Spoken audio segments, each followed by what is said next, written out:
Militer Rusia merebut 2 wilayah Ukraina dalam 48 jam terakhir. Pasukan dengan tanda sandi Ovaliant mengibarkan bendera di atas Stepov dekat Avdiivka. Desa Stepovoye, Petrovskoe, diserbu dan direbut dalam pertempuran sulit oleh tentara Brigade ke-15 dan ke-21 Distrik Militer Pusat dengan dukungan pasukan khusus dari kelompok pusat. Rekaman Brigade ke-15 menghancurkan tank Abrams kiriman Amerika Serikat untuk pertama kalinya selama perang terjadi di wilayah ini. Selain Petrovskoe, Rusia juga merebut Severny Masih di dekat kota Avdiivka, Donetsk Selatan. Pembebasan desa penting tersebut sebelumnya diumumkan oleh Kementerian Pertahanan dan Ukraina. Tentara kami berhasil mengusir angkatan bersenjata Ukraina dari Severny, dan Lastochkino serta Pobeda juga dibebaskan dalam waktu seminggu. Pasukan kami maju setiap hari di sepanjang garis kontak, kata Jenderal Angkatan Darat Sergei Shoigu pada pertemuan Dewan Kementerian Pertahanan 27 Februari. Menurut Shoigu, tanda-tanda panik Ukraina sudah kelihatan. Komando Angkatan Bersenjata Ukraina mengerahkan cadangan terakhirnya ke dalam pertempuran, mencoba menstabilkan situasi dan mencegah runtuhnya garis depan. Sejak awal tahun 2024 telah dibebaskan sebanyak 327 meter persegi. Shoigu menyebut kerugian tentara Ukraina berjumlah lebih dari 440.000 orang. Sejak awal tahun 2024, Angkatan Bersenjata Ukraina rata-rata kehilangan lebih dari 800 personel dan 120 senjata setiap hari. Овладевает новыми рубежами и позициями вооруженных сил Украины.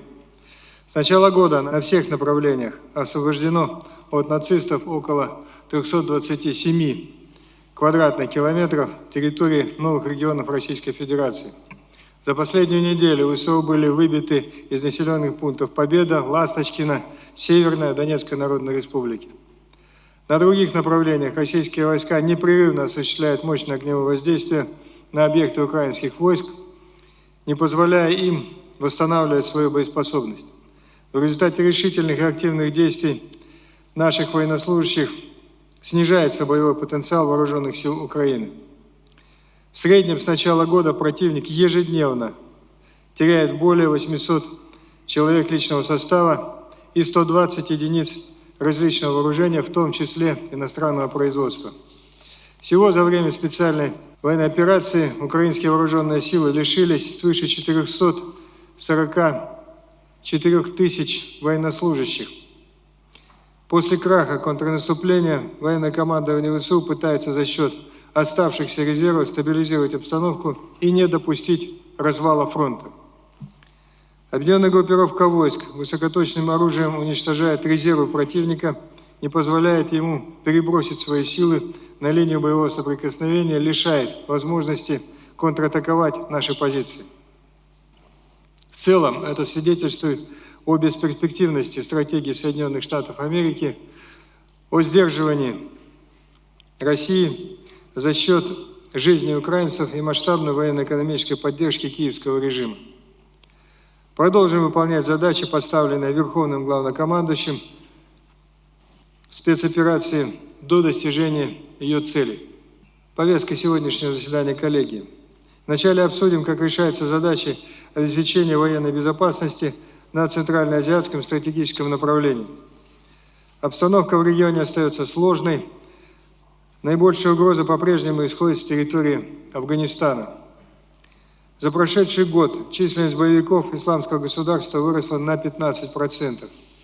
Их основной целью является распространение радикальной идеологии и подрывной деятельности на южных рубежах ОДКБ.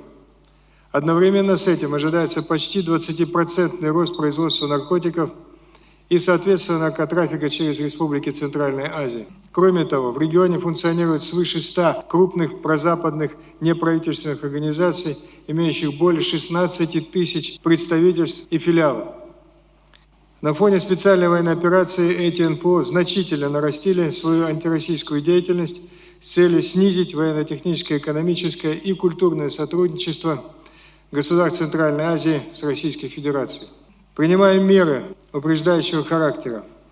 В этом году в Центральном военном округе основные усилия будут направлены на разрешение кризисных ситуаций в странах региона и участие в 7 учениях на территории Казахстана, Киргизии и Таджикистана. Итогом подготовки войск станет учение коллективных сил оперативного реагирования ОДКБ «Взаимодействие 2024», в котором примут участие воинские контингенты 5 государств. Соединение части округа оснащается новейшим вооружением, в том числе ракетными комплексами «Искандер-М», реактивными системами залпового огня «Торнадо-Г». Будут организованы 18 воинских частей. В войска поступит более 360 единиц новой и модернизированной техники. В результате доля современных образцов составит 52,8%. Реализация намеченных мероприятий до конца года позволит повысить боевую мощь войск и обеспечить военную безопасность на Центральноазиатском стратегическом направлении. Далее обсудим план деятельности Восточного военного округа. Вашингтон продолжает использовать рост напряженности на Корейском полуострове и в регионе острова Тайвань как предлог для расширения присутствия группировок войск в западной части Тихого океана. В текущем году ожидается увеличение размаха совместных учений США и их союзников за счет военного потенциала стран-членов НАТО. С целью укрепления военной безопасности восточных рубежей нашей страны принимаем меры по наращиванию боевых возможностей Восточного военного округа. В рамках гособоронзаказа в 2024 году предусматривается поставка более 200 единиц современных и модернизированных образцов техники, в том числе РСЗО «Торнадо-С», зенитно-ракетные комплексы ТОР-М2 и боевые бронированные машины «Тайфун». Основные усилия будут сосредоточены на подготовке резервных батальонов, а также обучении младших специалистов и операторов беспилотных летательных аппаратов. Также войска округа примут участие в 4 совместных международных учениях, где будут задействованы вооруженные силы Монголии, Индии, Лаоса и Вьетнама. В завершение заседания посмотрим, как выполняется план деятельности управления начальника войск РКБ защиты.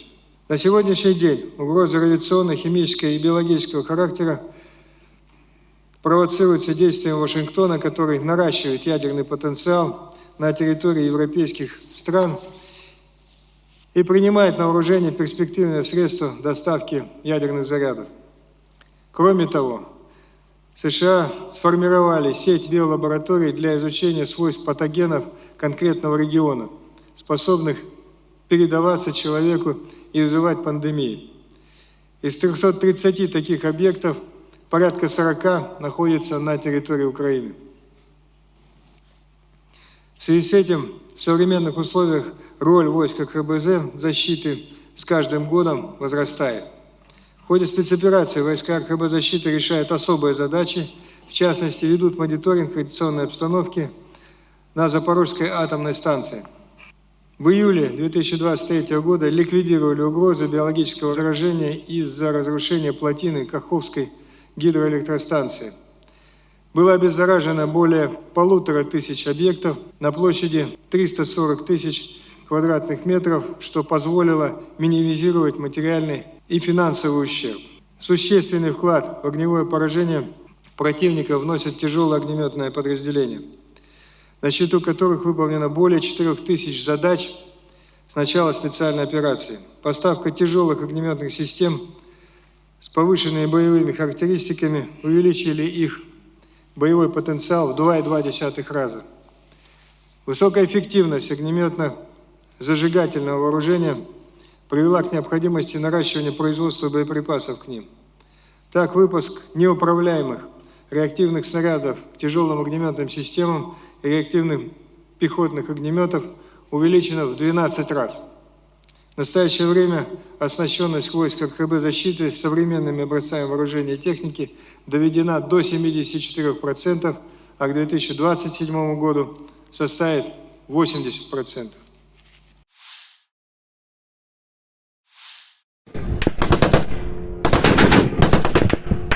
Unit Pertahanan Udara Ukraina menembak jatuh 10 dari 10 drone serang Shahed yang diluncurkan pasukan Rusia dalam 24 jam terakhir. Demikian laporan Angkatan Udara Ukraina 28 Februari pagi waktu setempat. Militer Rusia meluncurkan 10 drone dari kota pesisir Primorsko-Akhtarsk di Rusia. Angkatan Udara juga melaporkan bahwa pasukan Rusia menembakkan rudal anti-pesawat S-300 dari Oblast Donetsk. Kelompok penembakan bergerak dari pasukan pertahanan selatan Ukraina dan unit rudal anti-pesawat Angkatan Udara berhasil menghancurkan 10 drone di Oblast Odessa dan Mykolaiv. Sebelumnya pada malam hari, pasukan pertahanan selatan melaporkan bahwa puing-puing dari pesawat tak berawak yang dicegat menyebabkan kebakaran di fasilitas infrastruktur di Odessa. Api sudah padam, dan tidak ada korban jiwa yang dilaporkan. Dalam sehari terakhir, Angkatan Bersenjata Ukraina menyerang 15 titik konsentrasi personel Rusia di sejumlah titik garis depan. Juga, unit Angkatan Udara Angkatan Bersenjata Ukraina menghancurkan 2 pesawat pembom tempur Su-34 dan 4 UAV pengintai. Satuan pasukan misil merusak 4 area konsentrasi personel, persenjataan dan perlengkapan militer, 2 sarana artileri, 1 sarana pertahanan anti-pesawat, dan 2 stasiun radar musuh.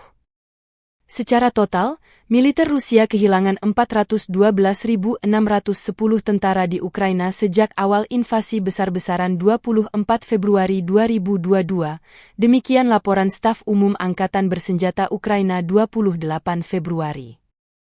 Jumlah ini termasuk 1.060 korban yang diderita pasukan Rusia dalam sehari terakhir. Menurut laporan tersebut, Rusia juga kehilangan total 6.570 tank, 12.508 kendaraan tempur lapis baja, 13.112 kendaraan dan tangki bahan bakar, 10.029 sistem artileri, 1.000 sistem peluncuran roket ganda, 688 sistem pertahanan udara, 342 pesawat terbang, 325 helikopter, 7.753 drone, 25 kapal dan perahu, dan 1 kapal selam.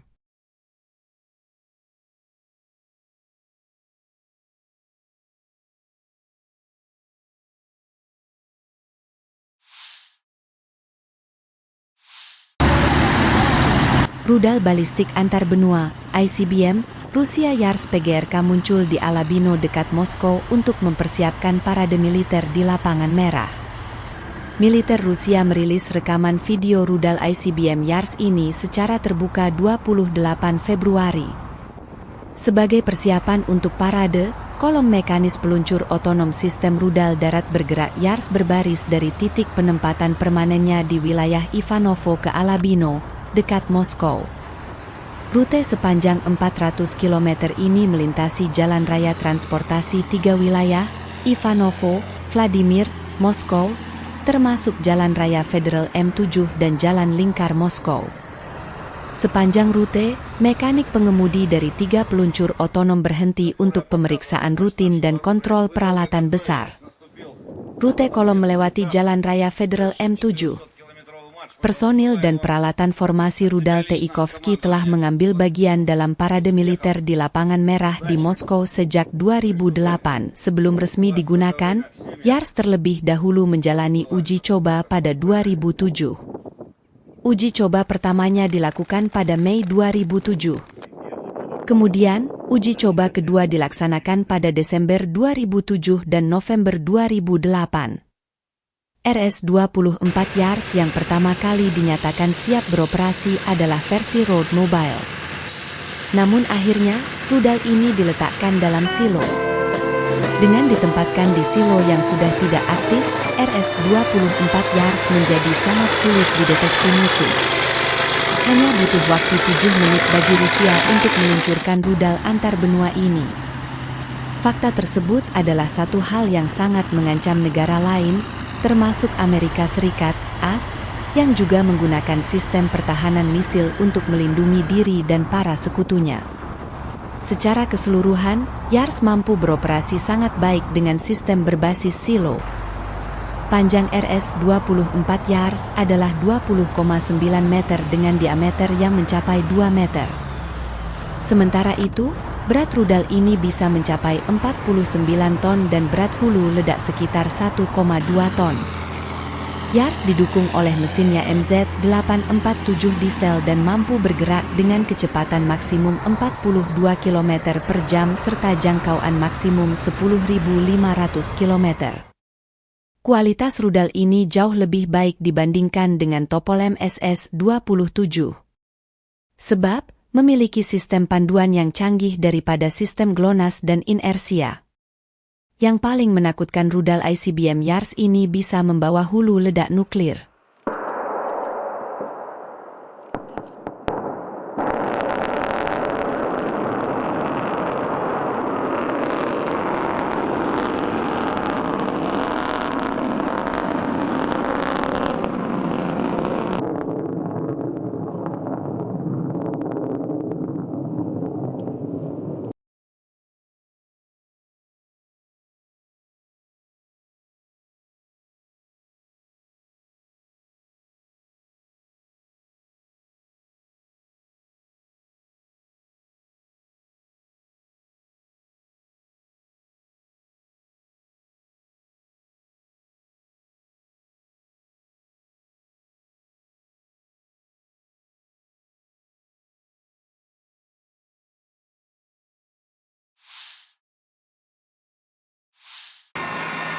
Tor, M2 pertahanan udara Rusia jadi salah satu andalan melindungi pasukan di garis depan. Militer Rusia merilis rekaman Tor, M2 beraksi melindungi pasukan darat dari serangan udara musuh. Komandan Baterai Rudal Anti Pesawat dengan tanda panggil, Maverick, menceritakan tentang kekhasan berburu musuh di udara. Sejak awal tahun 2024, awak sistem pertahanan udara Tor, M2 senjata anti-pesawat Transbaikal ini berhasil mengalahkan lebih dari 20 kendaraan udara tak berawak angkatan bersenjata Ukraina, seperti Furia, Leleka, dan lainnya. Kebanggaan tersendiri bagi para kru adalah hancurnya UAV Scan Eagle buatan Amerika. Demikian dilansir video Kementerian Pertahanan Rusia 28 Februari 2024. Rusia juga merilis rekaman kompleks pertahanan udara kelompok Dnepr, memberikan perlindungan yang andal terhadap pasukan dan objek sipilnya di wilayah Zaporozhye. Di zona operasi khusus, unit pertahanan udara mencakup pasukan, pos komando, markas besar, dan pemukiman tempat warga sipil berada. Беспилотники посерьезнее, такие как Scan Eagle и другие разновидности иностранного производства. Но один из основных наших противников это, конечно же, противорадиолокационные ракеты, которые запускаются с самолетов. Ну и также химарсы и различные виды таких же боеприпасов.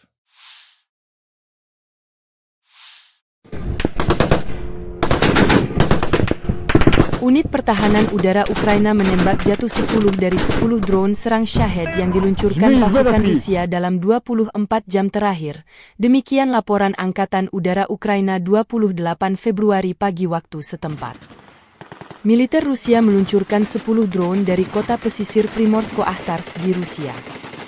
Angkatan Udara juga melaporkan bahwa pasukan Rusia menembakkan rudal anti-pesawat S-300 dari Oblast Donetsk. Kelompok penembakan bergerak dari pasukan pertahanan selatan Ukraina dan unit rudal anti-pesawat Angkatan Udara berhasil menghancurkan 10 drone di Oblast Odessa dan Mykolaiv. Sebelumnya pada malam hari, pasukan pertahanan selatan melaporkan bahwa puing-puing dari pesawat tak berawak yang dicegat menyebabkan kebakaran di fasilitas infrastruktur di Odessa. Api sudah padam dan tidak ada korban jiwa yang dilaporkan. Dalam sehari terakhir, Angkatan bersenjata Ukraina menyerang 15 titik konsentrasi personel Rusia di sejumlah titik garis depan. Juga, unit Angkatan Udara Angkatan Bersenjata Ukraina menghancurkan 2 pesawat pembom tempur Su-34 dan 4 UAV pengintai. Satuan pasukan misil merusak 4 area konsentrasi personel, persenjataan dan perlengkapan militer, 2 sarana artileri, 1 sarana pertahanan anti-pesawat, dan 2 stasiun radar musuh. Secara total, militer Rusia kehilangan 412.610 tentara di Ukraina sejak awal invasi besar-besaran 24 Februari 2022, demikian laporan Staf Umum Angkatan Bersenjata Ukraina 28 Februari. Jumlah ini termasuk 1.060 korban yang diderita pasukan Rusia dalam sehari terakhir.